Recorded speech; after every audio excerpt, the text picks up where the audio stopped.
পরশুদিন কি অল্প অল্প আসছিল, এখন মনে করো কাল বিকাল থেকে পানি ঘর ঢুকে গেছে। এখন আমরা কষ্ট করে 3টে গরু কিনছি, 3টে গরু আমার 2 লাখ টাকা হইবে। এই সারাইতে আমি ঘুম না করি গরুর গোল ঘরে পানি আমরা আইল বান্ধি পানি ছেড়ছি। এখন গরু পানিতে আছে, রাস্তা তো পানি আস্তে ছিঁড়ে গেছে। কিভাবে গরু 2-3টে ধরে আমরা বাইরে হবো ঘরের গরু? আর আমরা ভাত পাক করে খাওয়া লাগছি, চৌকি খাটের উপরে যাও তুলছি, টেবিল তুলছি, তুলিয়ে সেইখানে বাচ্চা কাচ্চাকে বসে দিয়ে আমরা ভাত পাক করিয়ে খাবার নিচ্ছি।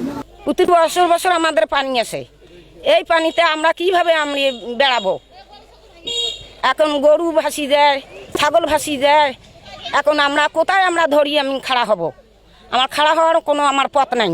এখানে মনে করেন যে বন্যার পানির কারণে আমরা যে রান্না বান্না করে খাবো এটারও কোনো ব্যবস্থা নেই। এবারে প্রচুর পানি আর কি বাড়ছে। আমাদের এলাকার নদী এলাকায় সবসময় পানি আসে, খাবার কোনো বুদ্ধি নাই। খাবার বুদ্ধি থেকেও পাকশাক করার মতন কোনো বুদ্ধি হইতেছে না। আর রাস্তায় সবসময় লোক উঠে আছে, এখন কি করবে? অনাহারে আছে, শুকনো খাবারও কোনো ব্যবস্থা নাই। যে পানি অতি সংকট বাড়তেছে, হয়তো কিছুক্ষণের মধ্যে হয়তো রেল ক্রসিং করবে, হয়তো ওয়াশ আউট হয়ে গেলে আন্তনগর ট্রেন বা বেশ কয়েক ডিস্ট্রিক্টের যোগাযোগ বিচ্ছিন্ন হয়ে যেতে পারে।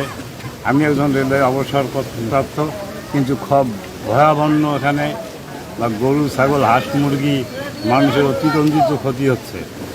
এবং কোনো সহায়তা নেই, প্রশাসন বা কোনো কিছুর ব্যবস্থা নেই।